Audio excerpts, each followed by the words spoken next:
안녕하세요. 대한민국 좌파들의 민낯을 낱낱이 까발리는 남자 정치구단 오영우입니다. 자, 오늘 이야기해볼 주제는 요즘에 연금 개혁안이 굉장히 큰 이슈예요. 잘 모르는 분들도 굉장히 많을 것 같은데 이게 나라의 미래를 정말 끝장내버릴 수 있는 그런 방향으로 지금 흘러가고 있어서 진짜 큰일 났거든요. 이게 어떤 내용인지 한번 알아보도록 하겠습니다. 일단은 많은 지지를 받고 있다는 이란이라고 하는 게 더 내고 더 받는 국민연금 개혁안이라고 해요. 여기에 대해서 여당 쪽에서는 개혁이다, 이거 좋지 않은 방향이다라고 이야기를 하고 있고, 야권, 그러니까 민주당에서는 이게 바로 국민이 원하는 것이다, 국민의 뜻이다라고 이야기를 하고 있어요.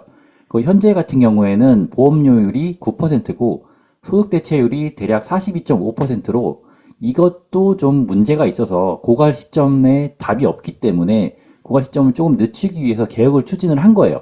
그래서 나온 게 첫 번째 안, 보험료율을 13%로 올리고 소득 대체율도 50%로 올린다. 그리고 이 안 같은 경우에는 보험료율을 12%로 올리되 소득 대체율은 40%로 한다라는 방안 두 가지를 가지고 일반 시민들을 대상으로 공론화위원회를 개최해서 설명회를 가진 거예요. 그 처음에는 사람들이 그래, 소득 대체율이 어느 정도 높아지는 건 좋지만 그래도 이게 소득 대체율이 너무 높으면 기금 소진이 빨라지기 때문에 이 안으로 가야 되겠다라고 생각을 했는데 이런저런 설명을 듣고 나니까 그러면 차라리 많이 내고 많이 받는 게 좋지 않을까 하고 이란에 오히려 더 많은 표를 줬다고 해요. 그러니까 이 결과에 대해서 상세하게 세대별로 어떤 의견을 보였냐라고 한번 알아본다면 30대와 60대 같은 경우에는 이 안에 조금 더 많은 찬성표를 던졌어요. 그런데 40대, 50대들이 거의 몰표, 뭐 이 정도는 거의 몰표거든요. 3분의 2가 이란이 더 좋다라고 한 거예요. 그러니까 이게 정당 지지 성향에 따라서 갈린 것으로 보여요.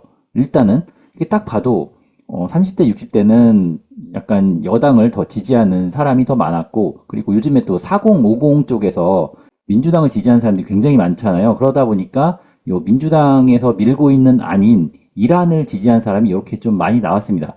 뭐 아니면은 4050이 미래에 대해서 좀 불안감이 더 있어서 그럴 수도 있다고 봐요. 30대 같은 경우에는 아직 뭐 젊고 활기차니까 내가 벌어서 내가 잘 살면 되지라고 생각해서 나는 국민연금 없어도 잘 살 수 있어라고 생각할 수 있겠지만 40대, 50대 같은 경우에는 이제 사회생활의 끝이 보이기 시작하면서 야, 지금 내가 미래에 대해서 설계해 놓은 게 하나도 없는데 준비한 게 하나도 없는데 나 좀 있으면은 은퇴다. 은퇴니까 조금이라도 많이 받는 방향으로 가는 게 나의 인생에 좀 도움이 되지 않을까라고 생각해서 뽑았을 수도 있다고는 생각을 합니다. 근데 여기서 좀 충격적인 게 청년층, 그러니까 18세에서 29세, 실질적으로 연금 개혁을 통해서 많은 부담을 져야 하는 요 청년층에서 53.2%가 일하는 선택했다고 해요. 이게 왜 이렇게 했을까? 이 사람들이 뭐 노인을 공경해서 노인들을 자기들이 앞장서서 공경하겠다 이런 생각으로 하지는 않았을 거예요. 이게 왜 이렇게 선택을 했냐면 20대에겐 앞으로 태어날 자식들에게 부담 주지 말자는 논리가 안 통했다. 어차피 나는 아이를 안 낳을 건데 남의 자식이 더 부담하든 말든 나랑 무슨 상관이냐라는 반응이었다. 망하거나 말거나 나한테 연금 더 준다면 땡큐라는 식이었다. 그러니까 이 사람들은 진짜 다 포기한 거야. 야, 이 나라는 답이 없어. 어차피 나는 애 안 낳을 거니까 뒤에 세대에서 연금을 더 내든 안 내든 내 알바 아니다. 알바노를 시전해버린 거예요. 그러니까 이런 사람들을 데려다가 투표를 하는 게 맞는가라는 그런 아쉬운 생각이 많이 듭니다.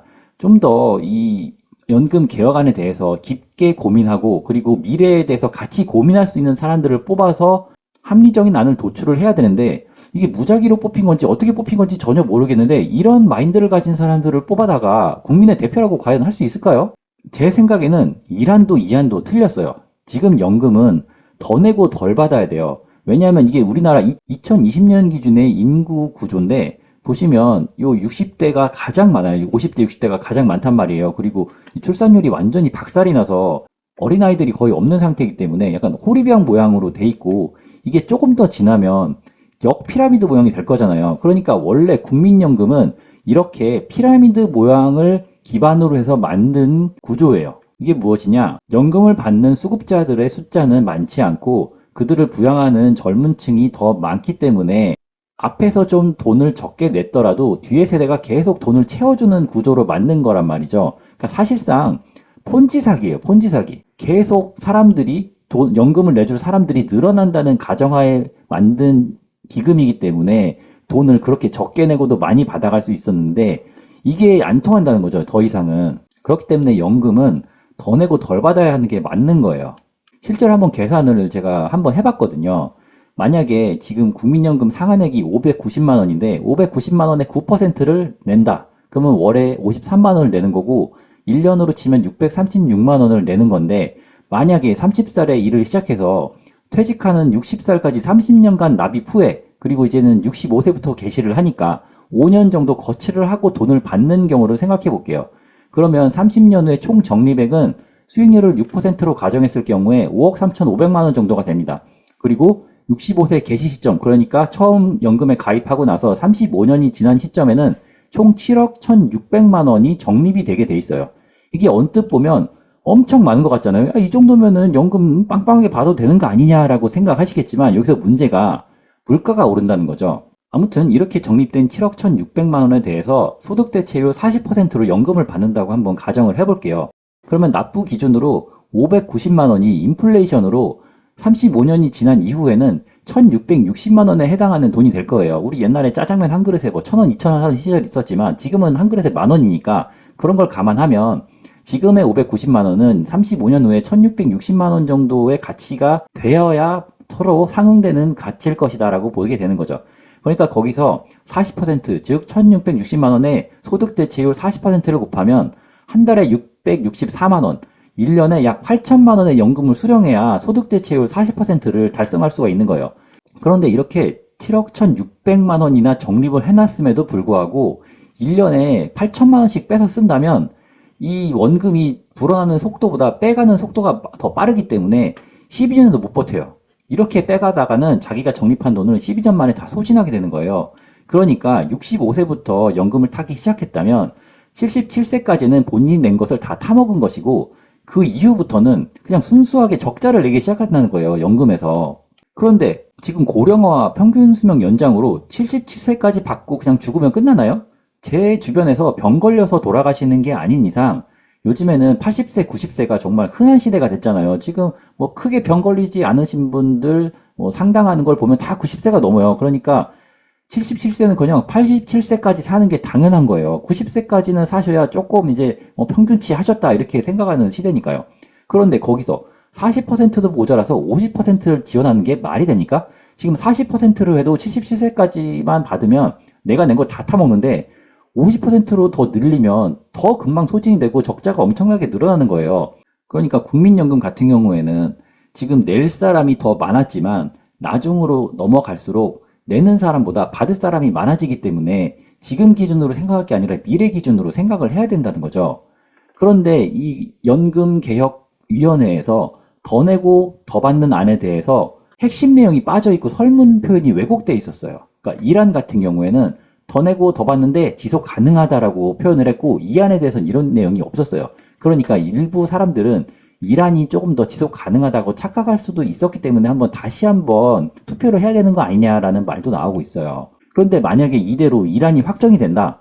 그렇다면 제가 보기에는 미래 세대의 답은 딱 하나밖에 안 남아요. 그냥 이민 가셔야 돼요. 이민. 그리고 이민 갈 경우에 그동안 납부한 국민연금을 돌려주기 때문에 더 이상 납부하지 않아도 되고 그리고 그동안 냈던 걸 돌려받아서 손해보는 것도 없으니까 이민 가세요. 저는 진짜 만약에 이란이 통과돼서 이게 그대로 못 박혀버린다면 제 아이를 이민 보낼 생각입니다. 합리적으로 정부가 운영되는 나라로 이민 가는 거 외에는 답이 진짜 없어요.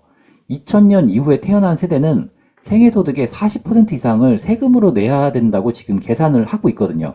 그러니까 내가 뭐 1,000만 원을 벌었어. 근데 40% 세금이야. 내 손에 600만 원밖에 안 떨어져. 이렇게 많이 떼가면 자산을 읽을 수가 없어요. 평생 정말 노인 세대들 뒤치다꺼리만 하다가 죽게 되는 그런 상황에 직면하게 될 겁니다. 그러니까 국민연금을 늘려서 노인 빈곤을 해결할 게 아니라 금융교육을 통해서 해결해야 되는 거예요. 이게 연금이 국민연금만 있는 게 아니라 개인연금을 또 따로 준비를 해야 되잖아요. 보통 연금을 삼중체계로 구축을 하라고 하거든요. 그러니까 정부가 모든 것을 해결해 준다는 그런 좀 큰 정부는 버려야 된다. 민주당의 생각을 버려야 된다라고 저는 생각을 합니다. 정부가 모든 걸 해결할 수가 없어요. 정부도 돈을 무한정 찍어낼 수가 없잖아요. 무한정 찍어냈을 때 어떤 결과가 나오는지 지금 인플레이션 사태로 뼈저리게 느끼고 있으니까요. 그리고 기초노령연금도 확대하지 말아야 돼요. 물론 이 기초노령연금은 박근혜 정부 때 도입이 됐지만 좌파나 우파나 상관없이 서로 인기 영합주의 때문에 계속 노령연금을 더 주겠다 이런 식으로 하고 있는데 현재도 1년에 24조씩이나 소요가 되는 예산이에요. 이거를 더 늘린다면 정말 미래 세대에는 답이 없습니다. 아무튼 이 연금의 3중 체계에 대해서 얘기를 했는데, 이게 3중 체계가 뭐냐? 첫 번째로 개인연금을 조금 더 사람들한테 알려야 돼요. 이 개인연금 같은 경우에는 이 ISA 계좌를 통해서 세금 혜택을 받을 수가 있거든요. 지금은 1억까지만 넣을 수 있는데 최대 2억까지 확대될 수 있도록 법이 좀 바뀌어야 되는데, 여기에 대해서 민주당에서는 좀 부자 감세 아니냐라는 얘기가 있었고, 그리고 이 ISA 계좌를 하는 데 있어서 가장 큰 혜택이 요 배당에 관련된 세금이 이연된다라는 그런 장점이 있는데, 배당이 많아야 사람들이 주식 투자를 좀 장기적으로 배당을 받는 식으로 하면서 할 거 아니에요. 근데 이것도 지금 밸류업이 민주당의 반대 때문에 막혀 있어요. 정쟁으로 그냥 무조건 국힘이나 아니면 정부에서 추진하는 건 안 된다라고 딴지를 걸지 말고 장기적으로 우리나라에 어떤 게 더 도움이 되는지를 생각한 다음에 결정을 좀 했으면 좋겠습니다. 제 생각으로는 밸류업을 통해서 기업들이 배당을 좀 빵빵하게 준다면 우리나라에 있는 주식들도 투자할 만 할 거거든요.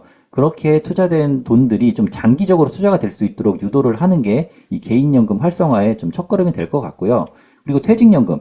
지금 같은 경우에는 퇴직금의 중간 정산을 좀 하는 분들이 있어요. 뭐 중간에 집을 산다던가 아니면은 뭐 아파서 병원비로 쓴다던가. 그런데 이 퇴직연금이 요즘에는 DC형이다, 뭐 DB형이다 해서 자기가 운영을 하냐 아니면은 뭐 그냥 확정 기여형으로 받느냐 이렇게 선택을 할 수가 있는데, 이것도 확정 기여형으로 하는 게 좀 제 생각에는 좋은 것 같아요. 자기 근속 연수 곱하기 마지막 일할 때 월급을 하면 대충 자기의 퇴직금이 되는데, 이 중간 정산을 하게 되면 목돈이 만들어지기 전에 이거를 깨버리니까 좀 의미 없는 돈으로 없어지게 되거든요. 그리고 이직하게 되면 또 IRPA 계좌에 들어갔던 걸 그냥 빼서 쓰게 되는데, 이직할 때 돈 받고 나면은 해외여행 간다던가 차 산다던가 이렇게 돈을 또 날려요. 그러니까 이런 것들을 다 사람들이 못 쓰게 해가지고 한 55세 이상에서만 쓸 수 있게 규제를 해야 되지 않을까라는 생각을 하고 있고요. 그리고 자영업자 같은 경우에는 퇴직연금이 따로 없으니까 노란우산 같은 그런 공제가입을 의무화해야 하지 않을까 그런 생각을 하고요. 그 마지막으로 국민연금 같은 경우에는 9% 정도를 납부하고 소득 대체율은 오히려 25에서 30%로 낮춰야 돼요. 그래야지 이게 지속 가능하거든요. 아니면은 65세부터 5년 단위로 소득 대체율을 점진적으로 낮춰서 지급을 하는 거예요. 예를 들어서 처음 연금을 받을 때는 40%를 주고 시간이 지날수록 35%, 30% 이렇게 줄여서 주는 거죠. 왜냐하면 사람들이 좀 힘이 있을 때는 돈을 받으면 나가서 막 쓰고 뭐 여행도 가고 하는데, 솔직히 한 80쯤 넘어가면 동네에서만 놀고 어디 여행 가는 경우가 잘 없잖아요. 그러니까 소비의 규모가 작아지기 때문에 좀 나이가 들수록 연금을 적게 지급하는 방향으로 바꿔야 되지 않을까라는 생각을 합니다.